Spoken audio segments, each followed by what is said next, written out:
I grew up in Lincoln watching Nebraska play. I was the hometown. There we go. Oh, Spartans there. That's why I'm all pumped to hear what Ravi has to say. So Ravi and I have been I call it Twitter buddies here for quite a while, just because a lot in common and a little bit of some background similarities there.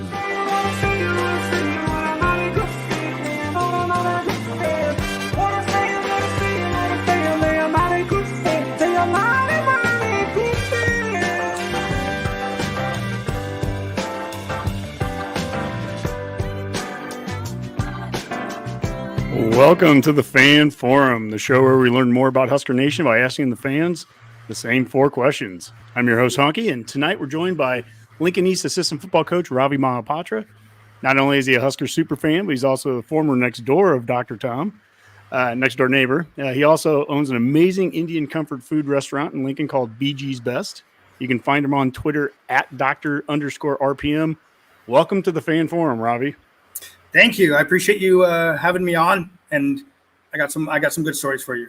I promise. Well, I can't wait to get to these stories. But before we do, a couple of our upcoming shows and then some of the promos. Up next on Wednesday night, Nebraska versus Northwestern. We are now into the season, so this is game week, and we'll do a breakdown of the Northwestern-Nebraska game. We also have some little nuggets and news that the Redcast is going to talk about that night. So have some fun there, Redcasters. Up next, hailvarsity.com/subscribe. Use promo code REDCAST. You'll get $10 off your annual subscription.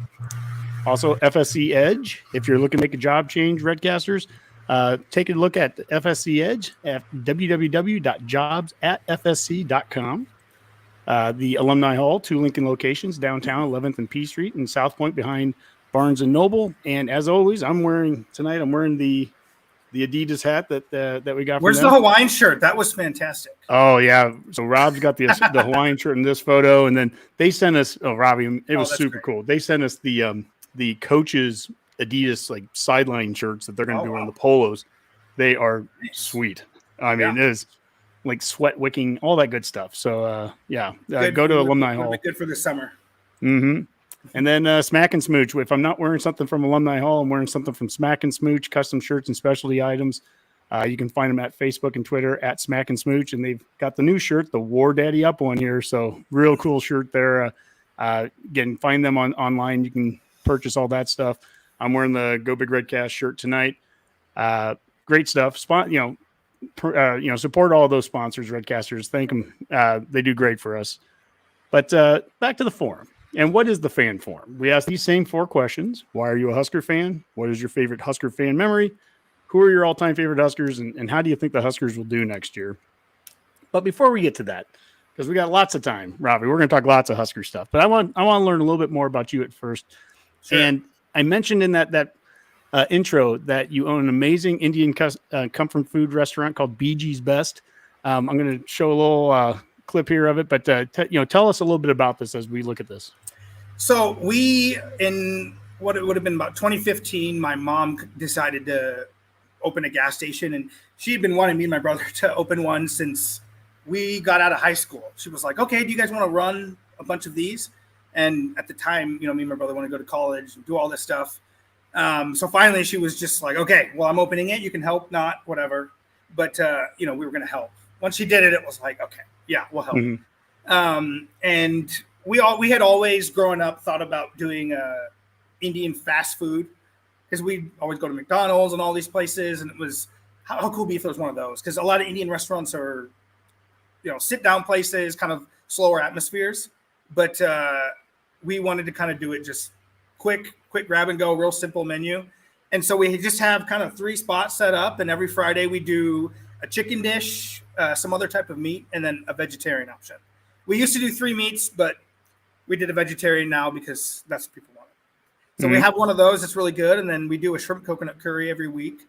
That shrimp was our first one that we did. And then we slowly started adding meals. Mm-hmm. So, we do a lunch from 11 to 2 on Fridays, as well as 5 to 8 p.m. And come closer to the beginning of that time than the later, because we do run out sometimes. Mm-hmm. How about Monday through Thursday? Are they open during the week? We'll have a table when you walk in right to the left that has a soup cauldron with some type of lentil soup or some type of Indian soup. and then we'll have a warmer that has just some appetizers. Quick like samosas and aloo tikis, which are almost like potato hash browns with paneer in it, which is an Indian spicy cheese. Well, I got to tell you, I stopped by the other day. I was hoping to see you, and you weren't in at that time, but I just wanted to stop by, and the smell was ridiculous. It was amazing in there. What day of the week was that? It would have been last Thursday, I think. Oh, yeah. Would have been it. Thursday, we do a lot of prep for Friday. So if you come in Thursday, it smells like a Friday.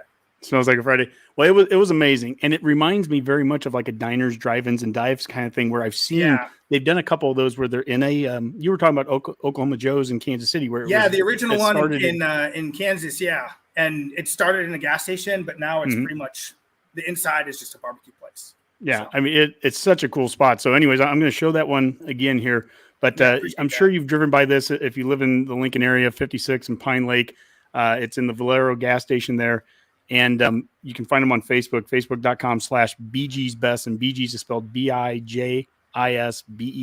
So extremely cool. And I wanted to highlight that first before we even got into any of the other stuff. Yeah, we joke that it's an Indian food speakeasy because we don't have any signage that says Indian food or BG's Best. So a lot of people will come in and like looking around, but then they smell it and it's okay, it must be here somewhere. So but all the new people that have come in has all been word of mouth. The only advertising we do is, other than this now, which thank you, we post the menu on Thursday and Friday on our Facebook. That's pretty much it. So it's all been organic, and that's been really cool to see it grow that way. Well, Redcasters, when you go there, tell them that the Redcast sent you. You're not going to get anything off for it, but just tell them that the Redcast sent you, and I think that would be awesome. So you might. So we'd like to kind of next go to some tweets of the week. And first one here, I just want to send this one out. This is, shameless self-promotion, I guess. But Redcasters, if you're going to Ireland this week, we want to see your photos. Tag us, and we'll show as many as we can on this week's Redcast and the next week. So Redcasters out there in Ireland, tag us on it. But next, I mentioned that you're also, in addition to being the owner there at BG's Best, you also are assistant coach at Lincoln East. And this was a tweet of the week from a very well-known recruit and player for you right now, Malachi Coleman, and he's sitting in his bathtub the other day, and he's looking up, and he's got all these recruiting materials on him, and he says, "Where's home?" Obviously, Redcasters out there are very interested in him hopefully staying home here. But my question more to you, and you coach wide receiver, so you coach Malachi from a position group standpoint, but just in general, what is he like as a player, as a person to be around? And on top of that, what's it like coaching a player that gets that kind of national, attention? Yeah. First, I help coach wide receiver, as I want to give credit to our main wide receiver coach, Ryan Schrod. Okay. He's younger than me, which is weird to be an assistant coach to a guy younger, but he is awesome. He's awesome. So, Ging and some of the older guys who've been there for a while have coached guys that, maybe not this caliber, but guys that get a lot of attention and have a lot of offers and stuff like that. This is my 6th year coaching, and he's definitely the best kid I've coached. And it was one of those things where when he came in as an incoming freshman, you could tell, okay, he was going to be good, but he just needed to grow into his body, like the whole baby gazelle type of thing. He still has some of those moments. Don't let him make you think otherwise. But yeah, he just kind of needed to grow into himself, and he's actually still doing that.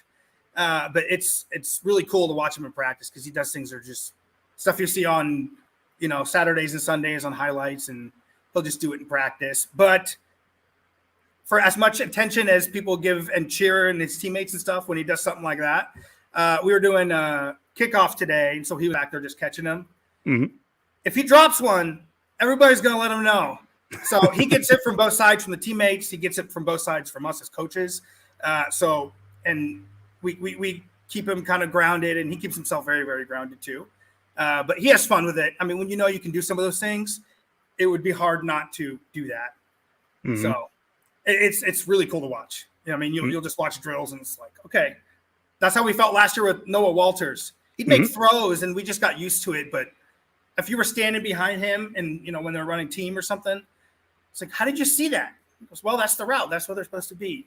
It was just so cool to watch. So Malachi's like that as a receiver and also as an edge rusher. He can close a gap real quick. Yeah, Walters last year. He's at North Alabama now, right? Yep. He's a With, freshman at North Alabama. They just got So the Ryan Held is down there. And, yeah. He was obviously big in getting him down there. And then you mentioned there with Malachi too that he could be. I guess I've seen a lot of things. He could be a wide receiver. He could be an athlete. You mentioned defensive end there or rush end. And he played defensive end last year for us, and this year he's going to kind of rush from the edge, play wherever. What's his size roughly? He'll tell you he's 6'6", but he's 6'5". At least right now. He might grow up. He might wake up tomorrow at 6'6". That happens to him. And weight wise, 200 something, depending on how hot it was or how much he ate. But yeah, it's hard for him to gain weight. He's just he's shredded. I wish I wish I could have that problem, but not anymore. Well, don't we all?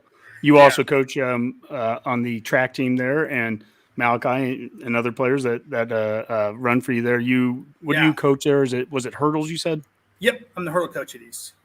Awesome.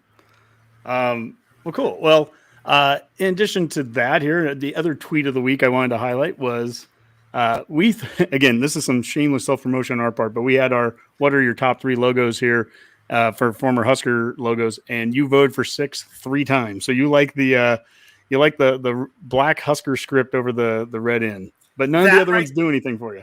That right there is my childhood. Your first question is why are you a Husker fan? Mm-hmm. And so image wise, that's the image of like starting being a Husker fan.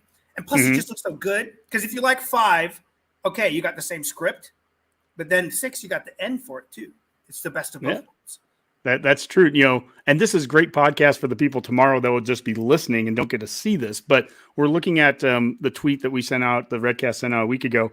And to your point there, Ravi, this is actually in order chronologically. So number 1, this does put you in a time frame. If you were, number 6 would be, in that kind of late 90s, early 2000s, whatever that period. But like number 1, that's old school. That's Devaney era stuff. That. And that's old school. I don't know if that's Harry Husker or Herbie Husker. Boomer on our show he'd be the one to know that. And then that Go Big Red helmet, that was, gosh, I'm guessing that's early 70s. And then I would have thought that's a newer one. See that? Yeah, that one, that's back. Good. That one's like a 70s one, I'd gotta say. And then number 3, that's the Herbie Husker so I'm dating myself now, growing up kind of in the 80s, that was huge then. And then number 4, a lot of people have been confused on this one. They think it's a University of Nebraska one, but it actually in the mid 80s, it was on the floor at the Vandy Center for basketball. So, but kind of not a real well-known one. But basketball's worn that recently, right? Or like the last couple of years. You know what? I think you're right. I think they've done kind of like a alternative jersey, and they've worn that before. And so, but that end with the Husker script, man, that's the one. That's the one. Mm-hmm. Well, that was a popular, and that went by our standards very viral. I mean, that got a lot of responses over all of our social platforms, and so that was really cool, and it was fun to have you respond to that. But it leads us perfectly right into question number 1. And as you mentioned, why are you a Husker fan? I mentioned at the beginning too, you grew up as a next door neighbor of Dr. Tom, but is that what did it, or what made you a fan? No, so that was sort of like a cherry on top as a kid, Husker fan. So I was born in March of '89. Mm-hmm. So 92-ish, 93 when I started kind of knowing Husker-ish stuff. But so my parents both moved here from India in mid 70s, late 70s. Mm-hmm. So being a first generation kid, and growing up in Lincoln, being a Husker fan and liking Husker football was almost about fitting in. And you just, if you like Husker football, that was easy. It was they're a Husker fan. Because that was about the only thing that made me and my brother similar to, schools we went to and whatnot. So that was just a way for us to fit in. And then, you play football at recess. I don't know if they have recess anymore or if they let them play football at recess, but that was a proving ground. Mm-hmm. But just playing and being a kid, running around, I mean, you want to run around, you want to run into people, you want to kick footballs. So it just started as a way to fit in. And then once you start learning it and going to games, and so you can imagine going to a first game in 93, 94. It's like the epitome of it. So a little kid going to a Bama game right now is going to be a pretty big Bama fan. Sure. No matter what happens for them for the next 20 years. Maybe they'll go on a run like we did the last 20 years. Yeah, let's hope. Well, that's I've talked to a number of people on the fan forum so far, and the same thing. It's kind of like whatever your first few years. For me, it was 1983, and so that whole the 80s were amazing. Now, you said, did you move here from India then, or were you born here? My parents did, and so I'm actually the only person in my immediate family that was born here.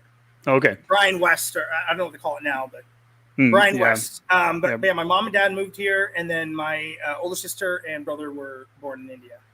Were there any other sports? I mean, obviously you were born here, so you know football. But your brother and sister were there other sports that they're big fans of that you don't see as much here? So my sister would make a throw up face if you mentioned sports. She does not care at all. Okay. She's a doctor up in Omaha, and she was a nerd when she grew up. She went to Southeast. So, but she's not a big sports fan. And my brother liked other sports. He liked racing and was big into planes and whatnot. So I was kind of the only football fan other than my dad, and then my mom as well, just in our family. But my brother loves football and everything. He's a big fan as well. But he was more into racing and stuff like that. So I was outside kicking a ball up on my own, catching it like a punt, throwing the ball on the roof, and bounces down. So, and then, with doing stuff like that, with Coach Osborne being my neighbor, he moved, I think, right before they won the 97 title, somewhere around there. And I remember my parents sitting us down, just being like, you cannot just walk over there and ring the doorbell. You can't do that, Like if Nick Saban moved next door to you, you would tell your kids, hey, don't bother him. Well, that didn't work. We would ride our bike the long way around our neighborhood and then end up at his house from the other way. Because we could have just gone out our driveway, turned left. We would go the other way. And then there were a lot of times as a kid, we would just go ring the doorbell. And this is when he was in Congress. So a lot of time it was Nancy Osborne. And we're just little kids and hey, is Tom home?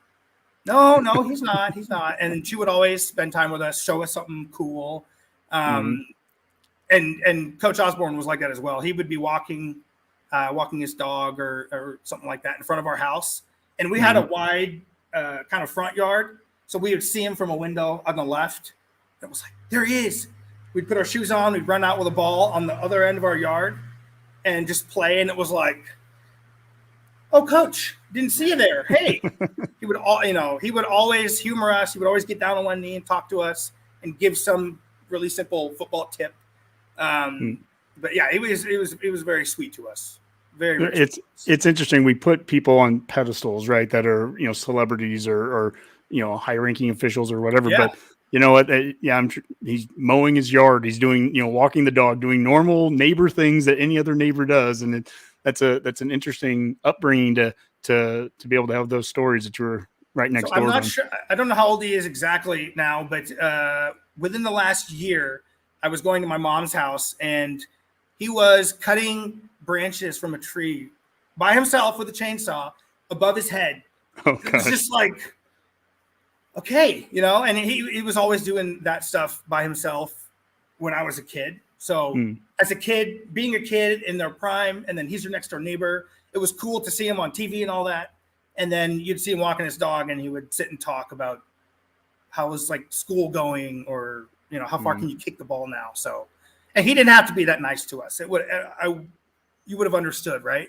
Yeah. But, I mean, I'm sure busy and, you'd expect always him to give us the time of day, showed us cool stuff. And very nice. It was cool. It was fun. Well, one other shared connection that you and I have, and we mentioned your dad, and he passed away a few years ago, right? Yep, in 2018. 2018. Sorry for that. My wife worked at NHI right as she got there. I think might have been one of his last years before he retired. Yep. So she got to know him just a little bit. But actually, of all things, I can remember driving by the gas station and her saying, that the doctor that just retired, they own this and they're starting up a restaurant. And I was like, oh, okay, so a lot of info. Yeah. Yeah. lot to unpack there. Did she work at the heart hospital then? She works on the other side. There's like the heart hospital and then the medical building. MOB. The I MOB. volunteered there, I remember. It always sounded cool. Yeah. Like I work in the mob. Yeah, she always comes home. I work at the MOB today. Oh, very cool. Yeah. It sounds cool. Yeah, I was telling you on Twitter, anytime I see purple scrubs, there's only one group that ever wore purple scrubs here. It's always NHI people. So a lot of my pajamas are old purple scrub pants and whatnot. So we've got the purple all over the house. Yeah. Well, let's move on to question number 2 here. What is your favorite Husker fan memory? So I'm sure this is the one where everyone tells you, like, oh my God, it's really hard. And of course there's a million that you could pick from. But the one, if I'm talking to somebody or meet someone that's a Husker fan, that I'll bring up, that's like, hey, this was something we did really fun at the stadium. It was the Oklahoma game when they came with Landry Jones, the Matt O'Hanlon 3-pick game. Oh, gosh, 2009? Yep. And me and my brother had gone to the Big 12 title the year before that. And so being at that game, we always go to games together. Me and my brother Surge, my older brother Surge. So just had a blast at that game and everything. And it felt good to beat Oklahoma. It was like, finally, and to do it the way they did. And so we went down to the red fence on the sidelines, on the Husker sideline. And this was when I was a junior in college. So just kids I grew up with and new people on the team. So we're there, and then the game gets over, and me and my brother this whole time had kind of been like, let's go on the field. Let's go on the field. And we thought we were going to have a horde of people behind us. And so the game gets over. I look at him, and we just hop the fence. He gets over, and we run onto the field. And so I ran into a few players that I knew, and it was just like, what's up? And we look back, and it was just us. So then it was like, well, we're on the field. Let's just hang out. And a cop walked by and was like, if you guys don't want to spend the night in jail, you should leave the field. It's like, okay, we'll go. So we went then after that, we went to the Buffalo Wild Wings downtown and bought like 100 wings, took them home. That was a fun night. So that's always the one. I've never ran on a field. And, we're not supposed to run on the field in Nebraska, right? But well, yeah, and we're not supposed to tear down the goalposts. And that was super fun. Yeah, we used to tear down goalposts and all that stuff too. And that was that's a great memory of a game too. I mean, that was a 10-3 victory over Oklahoma. Great night game.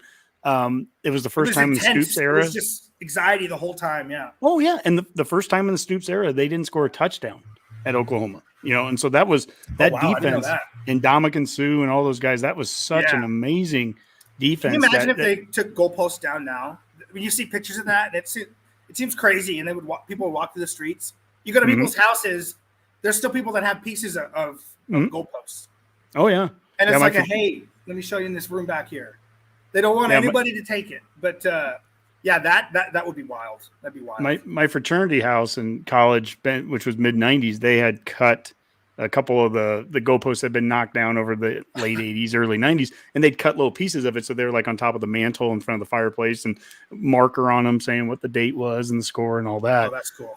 But yeah, that Oklahoma game. See, this is the thing. We've talked about this on the show a number of times, and Redcast Dave has brought this up, where it's like what we need for young kids. You mentioned those memories are when you're in your formidable years, your young years. Yeah. And right now we've had a drought here for the last few years, and we all understand that. But it's for young kids, you need to have some kind of shared moments, a big moment where people really get together, a big win. Definitely. And so when I ask you that, it doesn't surprise me that you come up with a game like that. That's a great memory of where big win against a big team, and it all comes together, and the fan base is crazy, and you remember every little thing. I remember going to B-dubs afterwards. I remember doing this, and I mean, think about that Colorado game in 2008. My brother was at that game, and he ended up going with a friend because it was cold that day, and I watched that from home. I let a friend go with my brother, and then that field goal happened, and I'm sitting there on the couch by myself in my house, like I could be in the stands. So ever since then, it's if I'm going to a game, I'm going to a game. If I don't go to a game, something awesome like that's going to happen, and I'm going to miss it again. Oh gosh, Rob, can you put that one up again from Shelby there? That message. The first game, Shelby Lewis says, first game I went to was when the goalpost came down at CU in '92. Watched them carry it out and accidentally hit a cop car with it. That game was a Halloween Day game. Both teams were ranked number 8, I believe, in the country. Halloween Massacre, and Nebraska beat them 52-7, I think. And I mean, I was at that game, and it was perfect freezing rain kind of coming down, but a crazy environment. That's a pretty good first game. I don't know if it gets much better than that. Yeah, I mean, Tommy Frazier, that was his freshman year, and they were just a ton. That was a really good season. We were starting to turn the corner in '92, and leading to what was going to become the dynasty after that. But yeah, it's just one of those things where Memorial Stadium, there's no better place to be when it's rocking. Like you mentioned the Alex Henry kick. All right, I'm going to. Oh, I'm so ashamed of this, but I know I don't leave games early. I don't. But there in 2000, what would that have been? 13 Northwestern. I wasn't even supposed to go to the game. I was already meeting a friend afterwards, and at the last second, a buddy's like, "Do you want to go to the game with me?" And I'm like, I can't make it through the whole game. I have to leave at half no matter what. Yeah. But I was like, well, I'm not going to turn down free tickets, so I go to the game with them. And I'm in the South Stadium for the first half. And then I'm like, I got to leave. Not because I want to, but I have to. That, the Jordan Westerkamp Hail Mary catch would have happened 20 feet in front of us. And I was watching it on TV at this friend's house that I was supposed to be at. And I'm like, you felt what I felt during that Colorado game. Oh, it's just, it's like you had a chance to see the Henry thing, right? And then, so maybe that game actually was my redemption from that 08 game because, me and my brother, once we were on the 40 or our own 40, something like that. So me and my brother start walking out, and we walk out south, and they're kind of setting up to run that last play, and we're about to go into the southeast tunnel, and leave, and it was like let's just watch it. So we're standing looking on the goal line, and we see it, and it's just like, and the whole stadium, everybody just running around. I mean, if we would have heard it walking out of the stadium, that would have been, oh man. But that was cool. My coworker used to work for the Journal-Star, and he was covering wrestling, and they were actually in the Coliseum, 200 yards away from the football stadium, and there was a wrestling meet either happening or was going to be happening, and he said the place shook when after Henry made that. He could feel it inside the Coliseum. They didn't even know what had happened, but there was certainly a ruckus of some kind. And again, that is one of those moments. And Redcasters, I guess, as you're listening to this and people that are following along watching, I mean, type in whatever your favorite moments were, your early moments. And Rob, you can display those while we're talking here. But those are special moments as a Husker fan that they'll stick with you forever. And they're usually part of what's your favorite fan memory. So that's really interesting. Well, let's go to question number 3. Who are your all-time favorite Huskers? So first favorite player growing up was Tommy Frazier. And, I told you when I first started watching it, so that makes perfect sense. You could buy those plastic lockers that you would have in your room. They're maybe like 3.5, 4 feet high. So my brother bought one, put our last name on it, Mahapatra. I put Frazier on mine because I was like, Tommy Frazier's lockers in my room, So that's my first favorite player. I was always a huge Jason Peter fan. I was terrified of both of them when I was a kid. Still terrified of them. Double nickel, yeah. Exactly. Watching them do that after just murdering somebody on the field was awesome. It was awesome. And, as a kid, then, you go imitate that, like we were talking about playing football at recess. And, but then obviously running backs, there's a bunch of those to name. All-time favorite running back and all-time favorite player would have to be LP. Everything else aside, obviously, if I'm watching Husker highlights, it's always LP highlights. The smoothest player that's ever worn that jersey. It was amazing to watch him. And so as a kid, that was that's a Husker running back, right? That was my standard in my mind. But a lot of people, I think, would say that's the standard of, being an epitome of a running back here. And then growing up, Eric Crouch, the fact that he was from Nebraska. And then I remember watching his Heisman ceremony, sitting at the base of the bed in my mom's bedroom, parents' bedroom. And when he won, it was just like, oh my God, I'm alive for one of these things. And I was still young then, but even then it registered, oh, this is pretty cool. So our family got really excited and bought tickets and everything to go to the national championship that day. So that's my one and only national championship experience, unfortunately. So you were there at the Rose Bowl. So I was at the Colorado game that preceded that Rose Bowl, and that was a rough one. But honestly, I don't know which one would have been worse. That's tough. Well, we went to the Colorado game as the number one team, and we went there that day absolutely assuming that we were going to win, and we're down 28-0. I think it was at the end of the first quarter, and it was like, oh my gosh! I mean, we've never seen anything that literally had never happened in my lifetime. Under Osborne, we had never given up 50 points or more in a game ever, and this was year 4 of Solich, and it still hadn't happened. So in my lifetime, we'd never given up 50. So when I saw that scoreboard, that was brutal for you. Oh yeah, when I saw the scoreboard hit 50 for the first time, I'm like, well, I can't believe that just happened. And then it didn't stop. It got into the 60s. But then the game gets done. Yeah, no kidding. That counter up the middle, and so then we're driving home from Colorado the next day, and it's like, well, there's so many. 8,000 things would have to happen for us to ever get there. So at least you start getting your mind into let's just play a bowl game, whoever we're going to play, And all of a sudden, it's like Oklahoma State beat Oklahoma, and I think like Texas lost, or they beat Colorado the next week, or Colorado beat them. Whatever the whole series of things happen. It's like, oh my gosh, we're playing Miami, and that's like the Miami team that was like, Yeah, I remember watching Sports Center, and this was maybe the day after we had lost that game, and they went through a long list of all the things that would have to happen for us to get in the national title, and it was like 13, 14 things. It's just okay, whatever. They're just doing that to make a graphic. And then it started happening. So we got in, and, everyone was obviously pumped, but it was just like, nowadays, after seeing all those players in the NFL and all the Hall of Famers, I have a little bit more doubt about it. But for years, I thought, if we would have beat Colorado, we would have beat Miami. I mean, that just ruined us. So, but yeah, we were in the kind of corner of the end zone where Frost had that long run, ran over Ed Reed. Yeah, there were a few moments in the game. Right over Ed Reed, which is I love Ed Reed, but so every time I see the highlight, it's like, yeah, he ran over Reed, and DeJuan Gross, I think, had a punt return in it for a touchdown. Yeah. But man, Miami called the dogs off in that game. There was a point, I think, in the second quarter they were just smothering us already, and then Larry Coker, I guess he'll always have a little soft spot in my heart. How random is that? Larry Coker won a title there. What? Yeah, I remember being at the concessions at halftime, and there was this really drunk Miami fan, which probably doesn't specify that at all.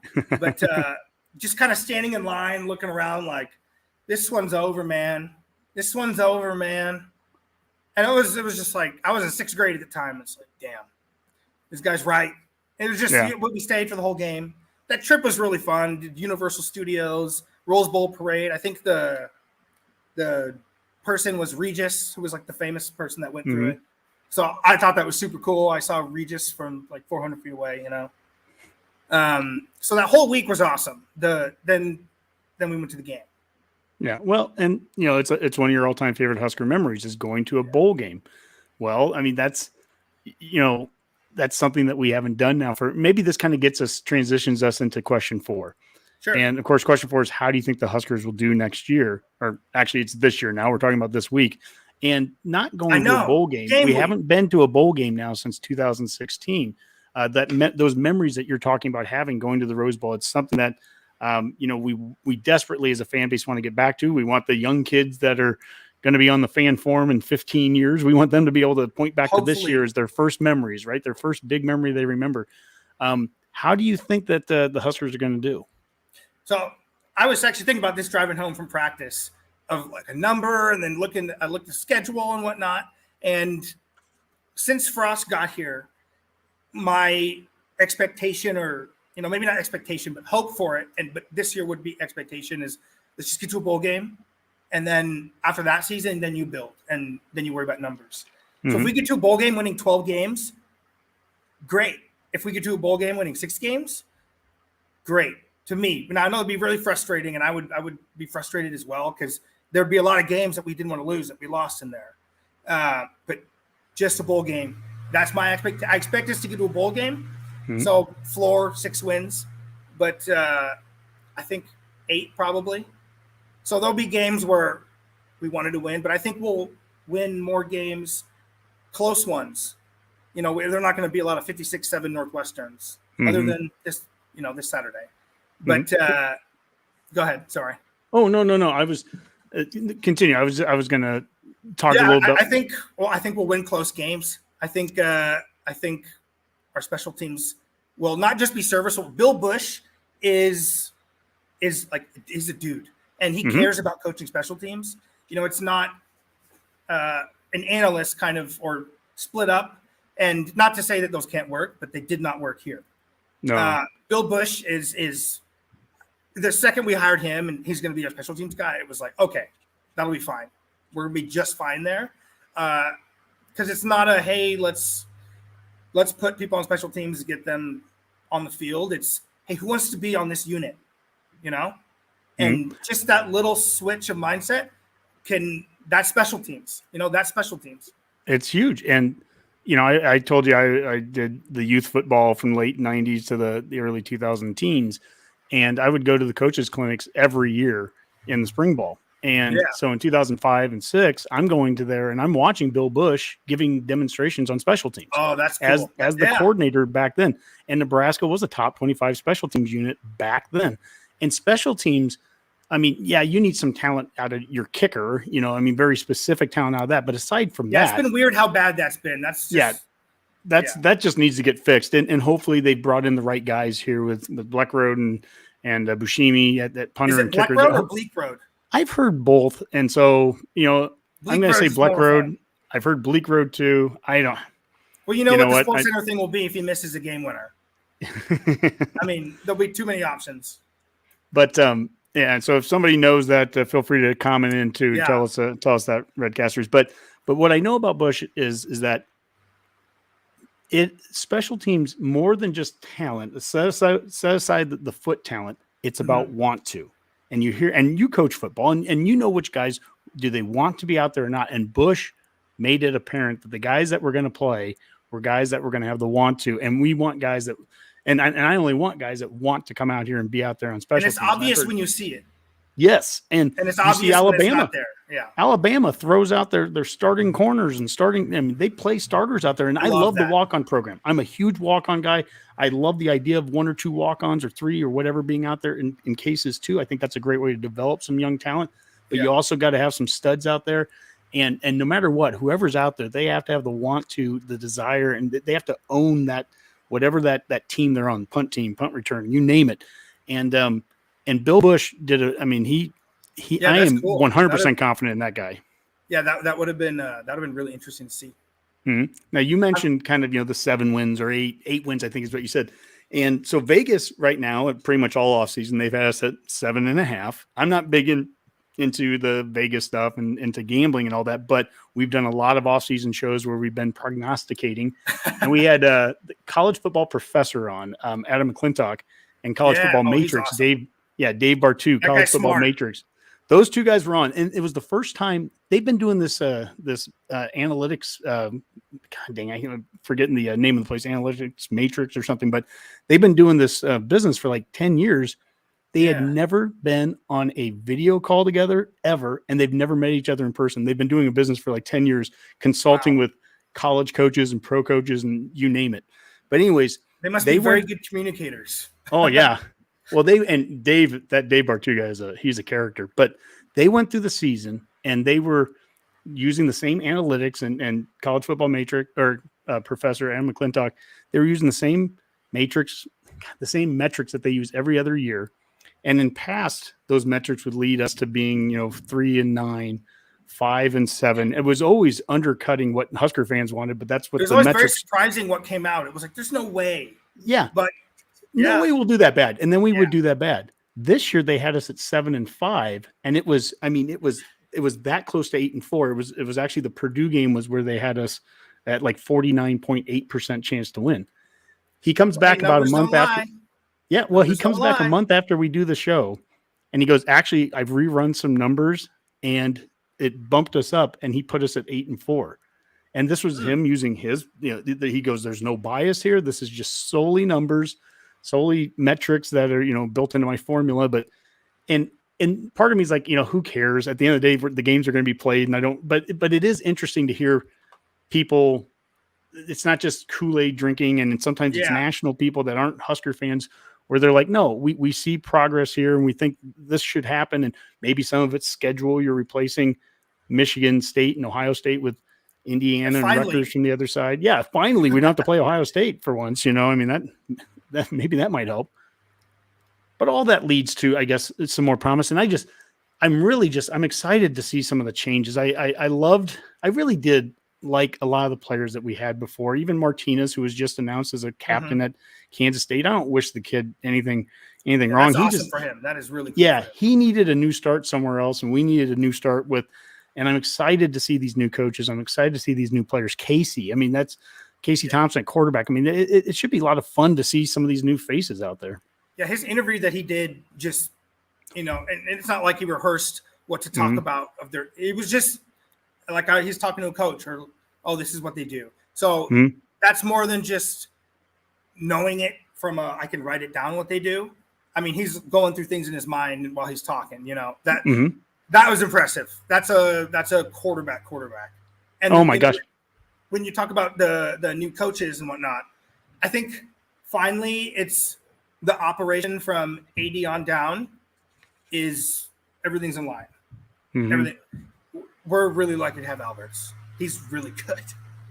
It would have been very tempting a year ago, I'm sure, for a different type of AD that maybe, you're going 3-9. Maybe you make you pull the rug out and you just start over from scratch. We've done that too many times.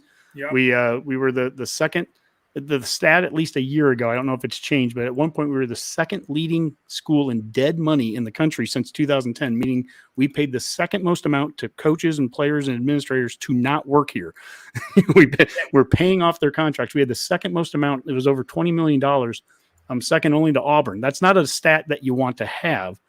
And the easy thing would have been to just fire and start over again. I appreciate Trev's patience. Just the way he talks, the way he's. I mean, I'm jittery. I'm nuts. I want to talk, and Trev just kind of, he's very calm. He's patient. He thinks through things. Yeah, he's measured, but you'll see even little things of him posting about the rifle team doing something cool or good luck to them. And, he probably doesn't know off the top of his mind all those things. Maybe, people are probably saying, hey, they're about to do this today. But we've had plenty of ADs that didn't do stuff like that. And it makes you, as fans of all those sports and as athletes, it's like, oh, hey, he's paying attention. And if he does that, more people are likely to look at it. So, it's easy to pump up football and volleyball, softball, things like that. But he's doing everything, and that's really cool. That makes it seem like he's worried about it all. I think that's a great point there. When he was getting hired from UNO, there were questions that were asked of him of like, hey, over the years there have been player, reunions, and have you had a chance to make it to any of those player reunions since you graduated here in '93, Trev? And he's like, no, unfortunately, I couldn't. I was the athletic director, and a lot of times there'd be a tennis match or there would be, a golf, thing or whatever it was. And he's like, I felt the obligation as the athletic director at UNO to be there. And that's really cool. He made controversial moves at UNO that were needed, by the way. I mean, it was a long-term plan thing, and he moved them into Division I, which is unheard of. But by the time he left 10 years later, and I know they were controversial at the beginning, and there will be some people that will never be happy that he did what he had to do, which was drop football and drop wrestling there. But he raised over $100 million for Omaha athletics over the course of a decade, which is insane. He saw them build Baxter Arena, and then before he left, they built a new baseball and softball facility. And that baseball field was nice. Oh my gosh, that's awesome. It's created a campus environment to the south campus there of UNO that used to be a commuter school all the way up until the 90s. They didn't have dorms. Yeah. And you walk around Scott campus now, it's amazing. And they have sports built into it. and it's created a real campus environment. He did an outstanding job of that. But then also to that point, he was there. It was really one of the bigger knocks on Moose was that Moose was, he's always at his ranch in Eastern Washington or whatever. Well, that wasn't ever going to be an issue with Trev. Trev's going to be here. He's going to lead by example. And I think that's I think he's a great example for the rest of the athletic department to follow. Well, to your point of, it's not like he was coming from the East Coast to a player reunion and he had to go to a tennis match. He was in Omaha, right? Mm-hmm. That's hey, I'm just going to go down there. It was very easy for him to do that. And I didn't know that. That's really cool. And I know it was 50-50 when he hired him, but man, you just see him work. The first week, it was like, okay, this is a lot different. Yeah, it was weird. We've had ADs with some different habits as far as work goes. So I'm really glad that we have Trev here. That's good for us. And I so badly want to see this work for Scott for countless numbers of reasons. Right. But the excitement that I think of Scott and Trev getting to know each other and work for a good long time together and have a lot of success together, that is something that as Husker fans, as Nebraskans, I mean, who can't get behind that? I mean, that is exactly what the values, everything that I love the walk-on program. I love the in-state recruiting. I mean, right now, this is a year of a lot of in-state recruits, and we've talked about one of them that goes to your school there, right? And hey, Nebraska has good high school football. Imagine that. Isn't that right? I mean, when I had Rob Zask on last week, and one of the photos was of him blocking for Eric Stokes at Lincoln. How scary would that be? Him running at you? Yeah. And it's not just I have to get through Rob Zadika, and I have to tackle Eric Stokes. I mean, yeah. And that wasn't uncommon. Lincoln Southeast would have 2 or 3 guys that would have, those offers. And so this year, I mean, I was just seeing some more stats. There's another couple kids in Nebraska that are getting D1 offers. Someone, I think a wide receiver from Westside got a Texas Tech offer, and then somebody just got Jalen Lloyd, yeah. Is that it? And he's the triple jumper, long jumper. I mean, national champion. He's an Olympic level jumper, and he plays football. So it's nuts. On our schedule this year, which is nice for regular season wise, but they knocked us out of the playoffs a couple years ago, so it's not out of the question. We're getting into the double digits now of Division I FBS offers to kids, and Nebraska's holding their own. They're getting, we're out there on as many kids as we can possibly get, and again, Malachi would be an absolute, kind of cream of the crop there. I think. Malachi much more than I do. I would just say one of the important things for Nebraska to do, and I think what's important for this season is, winning games. Winning games is 100%. It's getting to, and I think Malachi read something where he just basically said, he really wants to see us win some football games, where he's going to. He wants to go to a place that's a proven winner, and we have a great opportunity in front of us. I love it. It's not about nerves right now. There really isn't. In fact, the video tonight of Frost, I don't know if you saw it on Twitter. That was I didn't know that was him at first. I just thought, is it some coach? And then, that was funny. Yeah, he's sliding down the rails of the steps to Memorial Stadium, but assuming probably getting onto the bus or whatever, so that they can go out to the airport and they're going to fly out.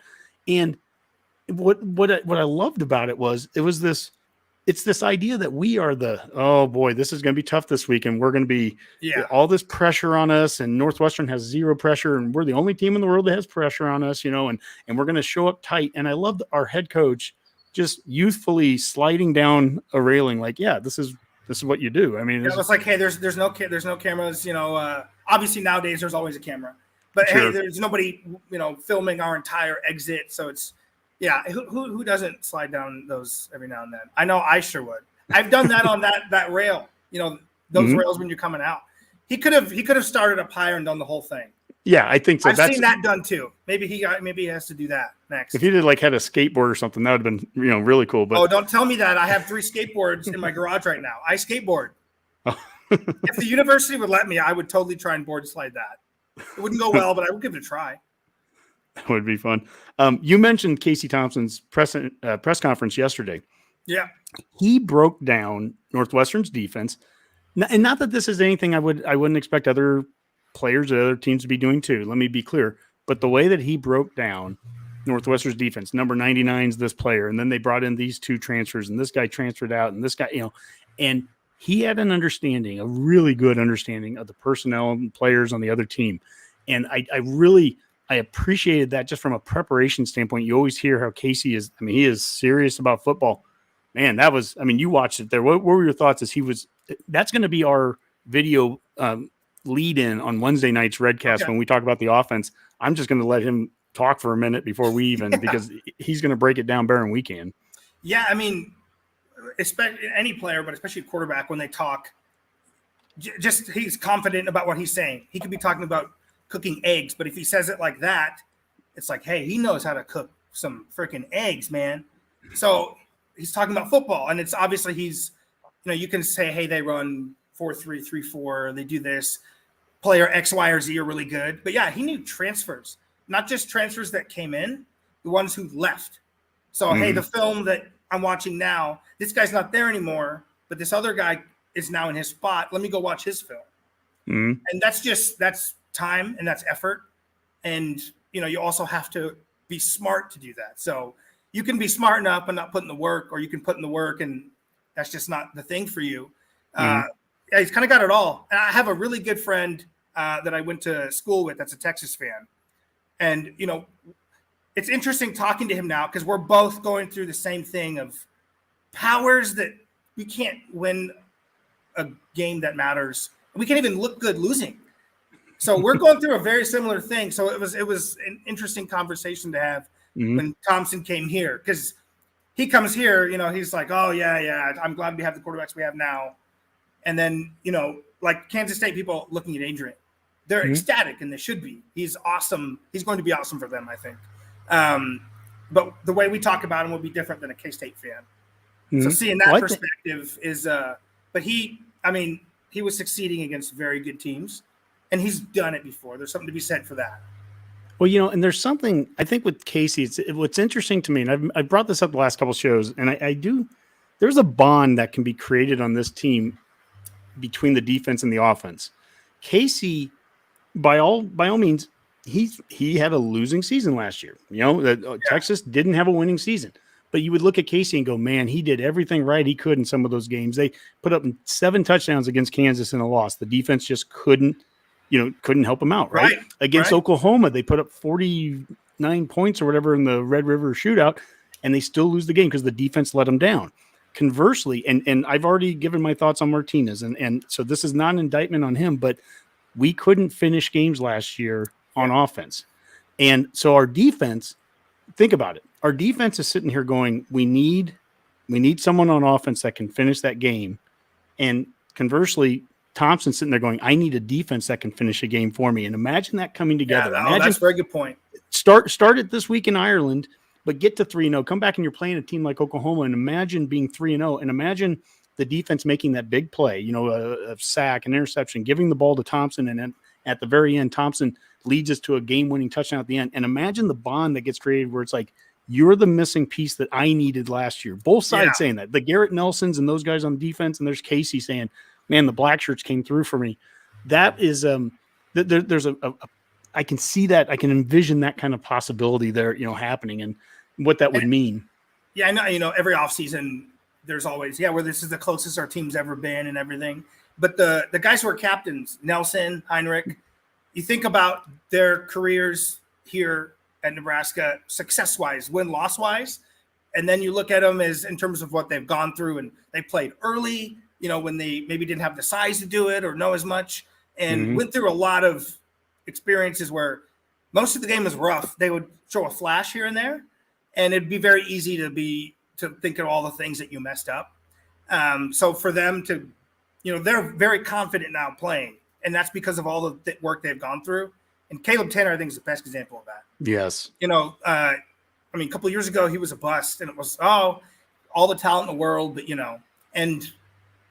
to his to credit him, he's a lot more mature, and you got to go through some things sometimes. And it obviously shows the support system he has around, not just, maybe in his personal life, but at the team, that he's now where he is. Because that wasn't always happening in Nebraska. Maybe in the past, a Tanner would have left, hey, it didn't work out, whatever, but stuck around, showed it. And, there's 50 other kids on the team that saw him do all those things. Yeah, That's huge. This team, if it does well, it's a team that I think can grab Husker fans from all across. Because you're on Twitter like I am, so you see people, the Husker divisions, these certain fans that hate NIL, and these certain fans that hate this thing and all that. This team has a bit of everything to it. I mean, if you like old school Nebraska football, in-state kids or guys that redshirted and stuck around, think of a kid like Caleb Tanner. How could you not like him if he succeeds this year? To your point, he's been here for 5 years, and it's never been easier to leave a school with the transfer portal, and he never did it. If you like development, how could you not like Garrett Nelson and Nick Henrich and those guys? And if you like the walk-on program, how could you not like Luke Reimer and Colton Feast, who we're going to see him playing some defensive line? Yep. How could you not like that? And yet, if you're someone that's, hey, NIL is the way to go, it gives us a huge advantage. Well, I can't wait to see O'Shawn Mathis. I can't wait to see, Casey Thompson. And it's this how you meld it together. It can be a fun team to watch. It can be exciting. There's a lot of talent, a ton of talent. Can it come together? That's been the question the last 4 years at times, where it's like, we're so close. We use that close word, but I've said this a number of times. You can be this close, but you have to do this many things to make up that gap. Right. And that's, I believe, and I've had discussions on this show with people that disagree with me on this. I do believe we were close last year, but I also believe we did this many things wrong. Just, it was this much in this game, this much in this game, this much. It was always something different. And it led to this much stuff that had to get better. To your point of this team having even what both sides would want, for old school, we have a captain from Lincoln Southeast, and we have a captain from Scotts Bluff. That's awesome. And then you have a guy like Caleb Tanner, who's the, like you said, went through all the stuff. And then Vokalek, he just looks cool. That's awesome. Yeah. But then you have, everybody got a kick out of them running the option in practice. If they ever run it, who cares? But they're working on it. That made people feel good. So, there was a lot of things. And maybe we'll have even the special team wonks have fun this year. Yep. Well, you guys also get started here this week. You start the season at Seacrest on Thursday night against Kearney. Yes, we do.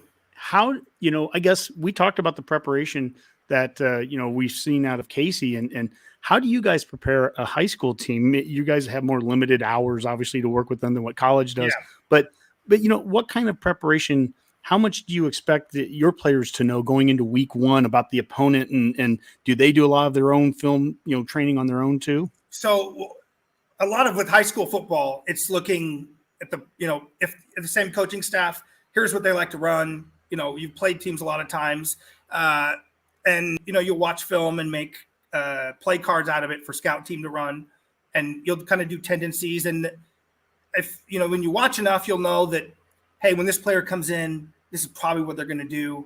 Our line coach, Ryan Fitzgerald, he's always yelling out plays on the sideline. If they're doing something, he'll just call out a play, and it's just, what? And they run it. And it's just film over and over and over. So that's really cool to see.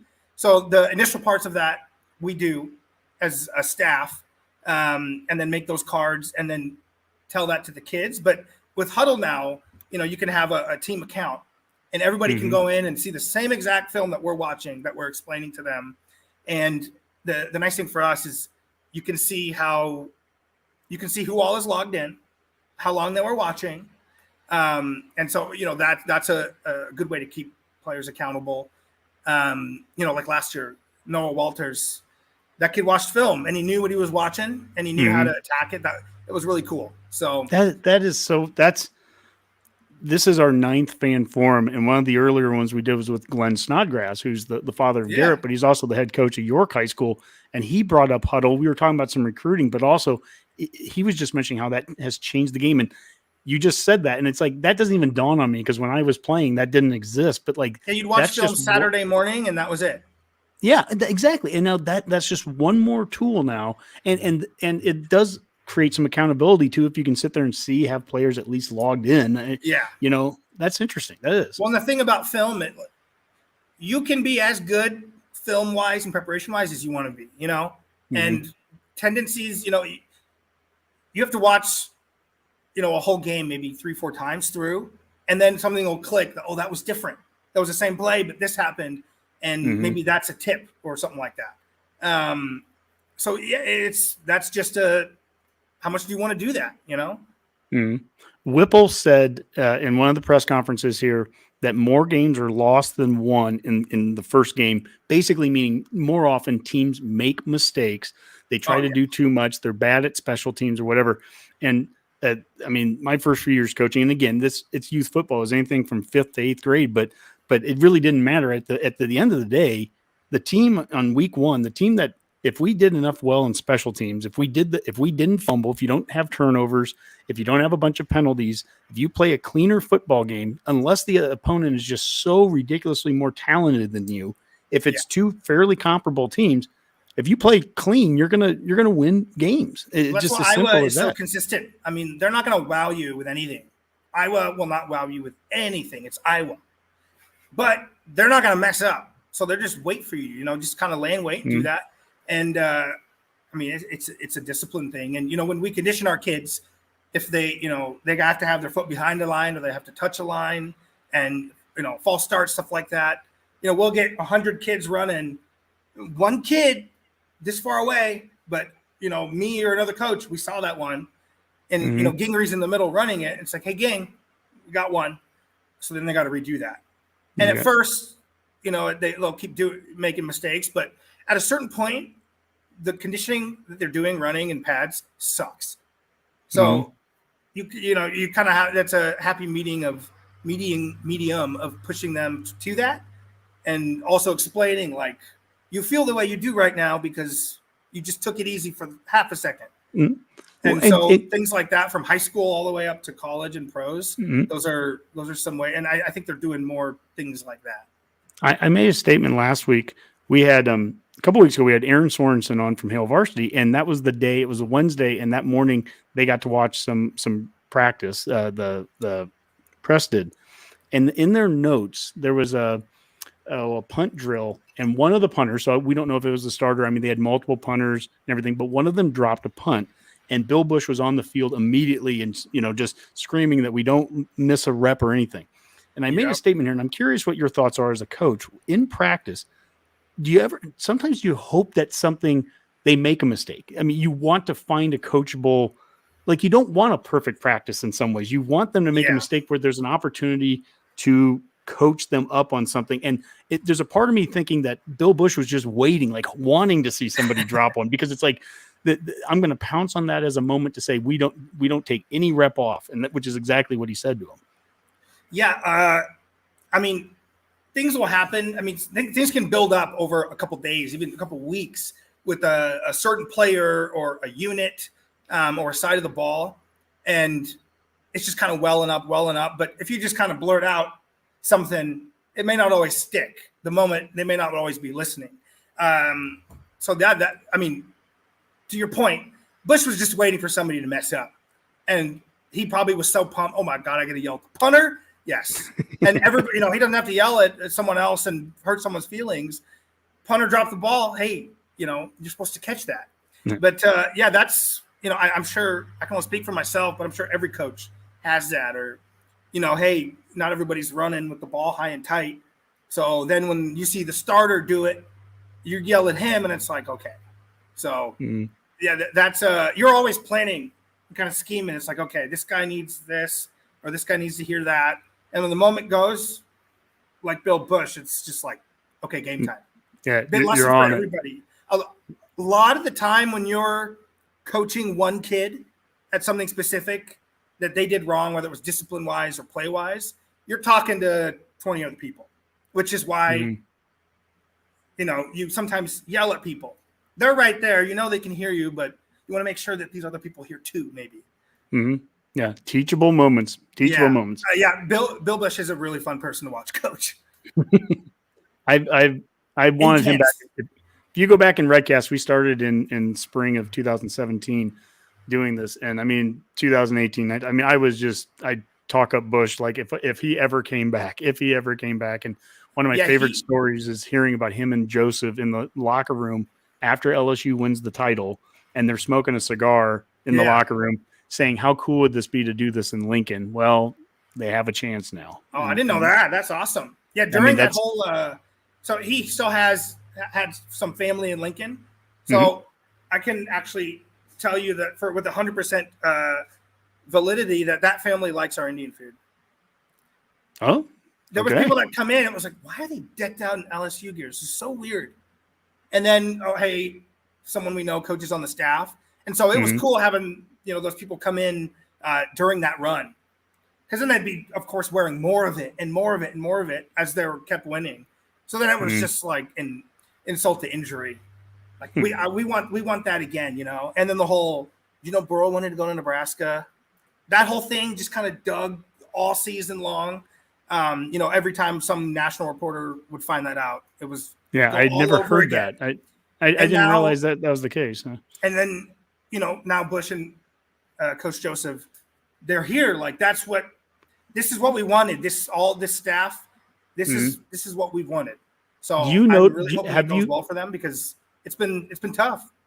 Well, I'll say it again. I think Frost has put a priority on this state since day one. I do. But we've had a year ago where there were some kids, now it's almost 2 years ago, I guess, where we lost some Omaha kids that year.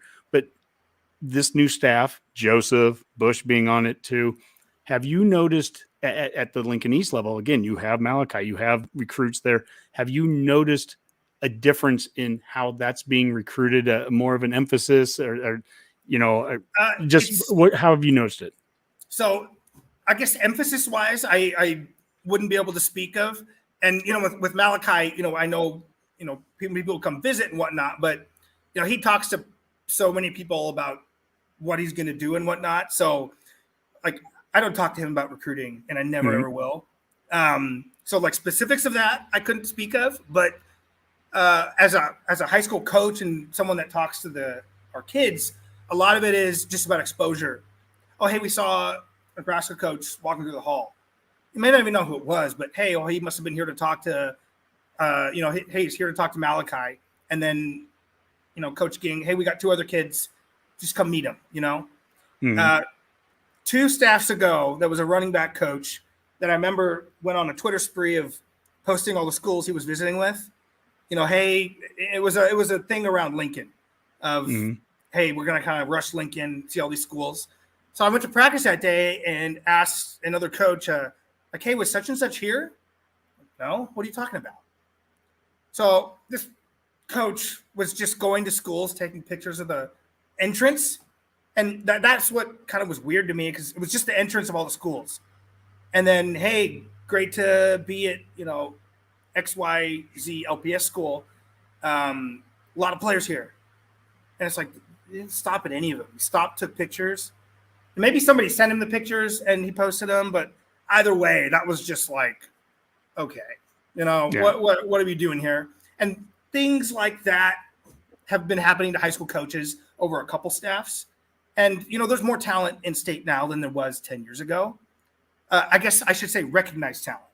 There's a lot of people that we would bring up or know, oh, man, they could have played, maybe not in Nebraska. They could have played at Kansas, Northern Illinois, something like that. That it's just wasn't the exposure.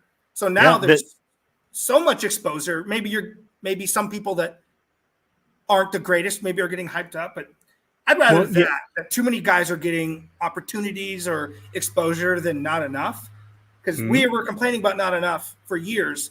You can't now complain that people are getting too much. Yeah, I mean, Huddle plays a role in this now. Now you can see players can be exposed and get exposure to, places all across the country, coaches all across. And I think that's awesome. I've always said that. I want Nebraska kids wanted and sought after by other schools. And at the end of the day, I still want them coming to Nebraska. But when they don't get that exposure, then the other narrative of we don't have talent comes in.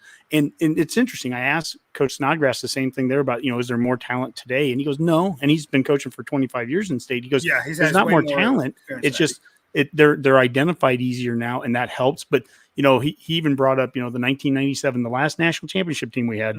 9 of our 11 starting offensive players were from the state of Nebraska, and the 2 that weren't were on the offensive line of all things. They were linemen, but every skill position. Yeah, that's wild. That's crazy. Quarterback, fullback, running back, tight end was Tim Carpenter from Columbus, and there were other tight ends too, Sheldon Jackson and stuff. But I mean, but the point is that there's always been talent here. It's are you going after it and pursuing it? And the way that we've used the walk-on program, Coach Osborne, your former neighbor, he used to talk, very glowingly about that was an advantage to Nebraska, was to have that. And so it's certainly built up. We've got the largest roster of anybody in the Big Ten right now. And hopefully that comes to fruition.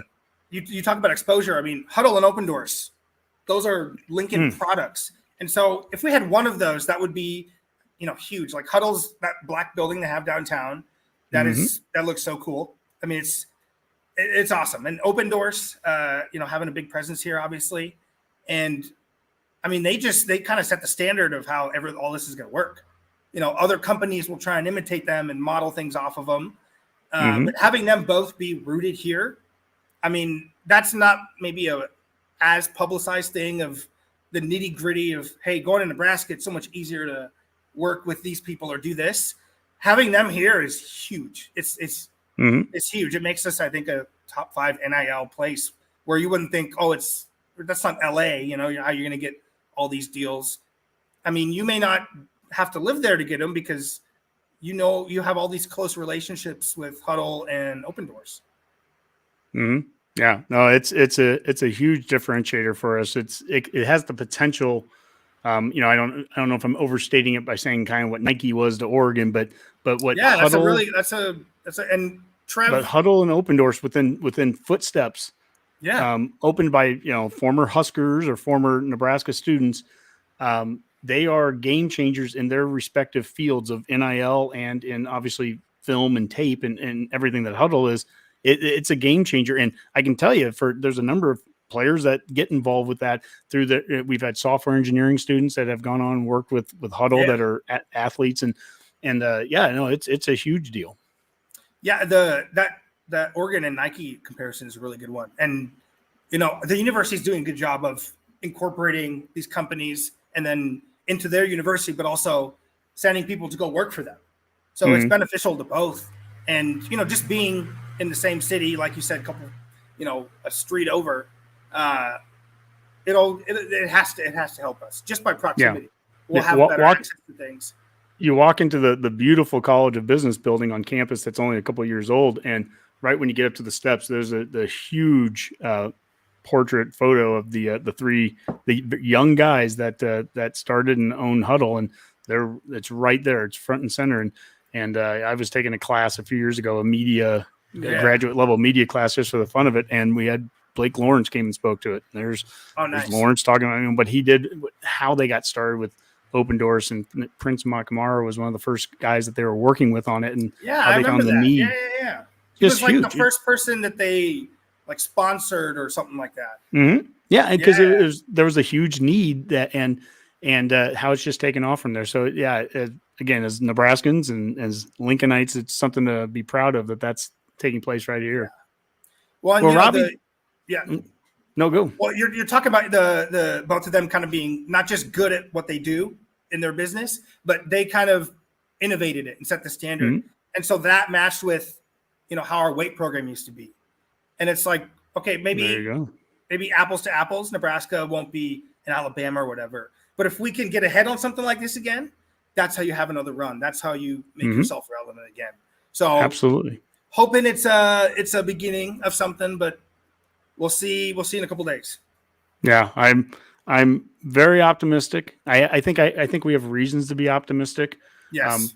Coach Frost said the other day, both teams, Northwestern and Nebraska, have reasons to be confident after the offseason that they've had, and I will agree with that. I'm really excited to see what this is going to look like on the field. And I think if we play a clean game, this goes back to that first game of the year. If we play a clean game, I'm not concerned that we should be able to beat Northwestern if we play a clean game. And a lot of people want to go back to the Illinois game last year, the first game. I was in Champaign for it. I know it all too well. That was the opposite of a clean game. So, if we play that kind of game, we can lose to anybody. But if we play a clean game, and with the coaches that we have now, Bill Bush with special teams, as we've talked about, and all that, if we play a clean game, I like our chances to be just fine coming back with a victory And then it's get ready for the next game. Get ready for North Dakota. We're not good enough to look past anybody. No. Tell you what, prediction: 5 return touchdowns this year between punt and kickoff. Nice. So what? Trey Bryant, Tommy Hill. What do you got? I think Trey Palmer. He's going to be so much fun to watch. Trey Palmer. Did I say Bryant? Sometimes I say Trey Bryant there. Trey Palmer. And I miss Trey Bryant. He was fun to watch as well. Yes. Palmer, just his mindset and his attitude is I think he's going to be awesome. But, 5 return touchdowns between punt and kickoff return. Mm-hmm. Well, Ravi, we wish you guys well, the Lincoln East Spartans. I know Rob Zaska said he was going to be watching tonight, and so his alma mater there, I'm sure he wishes you well too on Thursday at Seacrest against Kearney. Give us your parting shot here. You know, we always let our guests have the final say. So, what's your final say on what it means to be a fan this season? Everything. You know, what are your thoughts? What it means to be a fan. I think all of them, but specifically Huskers lately, has been patience and also hope. We've been patient. Now I think we have good reason to be hopeful. We're always going to be hopeful, and it's Kool-Aid season. But it feels real this time. So I really hope it is. I think it will be. And I can't wait. We get to turn on the TV Saturday afternoon, and there's going to be freaking Nebraska football on. That's awesome. Isn't that awesome? Yeah. We're Congratulations. We made it. Well, before we say goodbye, I just want to give one more shout out here to BG's Best. Thank you. 56 Pine Lake, Facebook.com/BG's Best. And it truly, I haven't had it yet. I've had the smells, and I've got to stop by here, and I will here in the next couple of weeks. And best Indian food in Nebraska. I can't wait. Can't wait to try it. Well, anyways, thank you so much, Ravi. This has been a lot of fun. Thank you to all the Redcasters that have been following along throughout, all the questions. Yeah. Oh, yeah. No, this has been a blast. This is exactly what I want the fan forum to be. Is we tell a lot of stories from people all across the Husker Nation, and this was a great story to tell. So thank you so much, Ravi. And just remember, Redcasters, you could be the next one to join us on the forum.